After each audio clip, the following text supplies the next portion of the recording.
দিদি এই পল্লবী তাড়াতাড়ি বেরিয়ে আয়। ধিক্কাচ্ছে কি হলো আব্বা, তুমি ওরকম করছো কেন? তুই স্কুটি নিয়ে স্বপ্ন না, তুই কি স্কুটি নিবি তাই বল। আজ আমার মদ খেয়ে এসে পাগলামো করছে নাকি? তুই তাড়াতাড়ি বুড়ির টেবিল দেখি বই দুটো নিয়ে আয়। আব্বা, আমি তো সেই পুরানো বইগুলো বেচি পাপড় খেয়ে লিছি।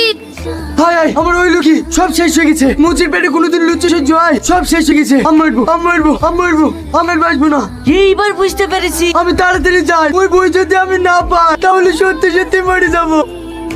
এই দাঁড়িয়ে বিশুদ্ধ বাড়ি, আমার মেয়ে তোকে বই পেয়েছে, ঠিক গিয়ে সেই বই দে। ও ভাই, আমার কলম চেপে ধরছো কেন?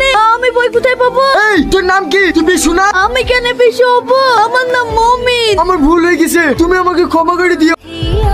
এই শালা, আমার 1 কোটি টাকা দে। কি আবার কে রে? না জানো না, গ্যাপ করেছে, কলা ধরেছে। ছাড়ো কলা। পালা ছাড়বো না, ভালোই ভালোই বলছে আমার 1 কোটি টাকা ফেল। কিসের 1 কোটি টাকা? আমার 1000 টাকা ইনকাম করতে 1 মাস লাগে।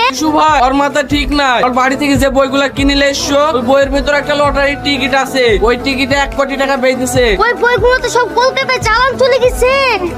আয় আয়, আমার টাকাগুলো সব কম নিয়ে গেলি রে।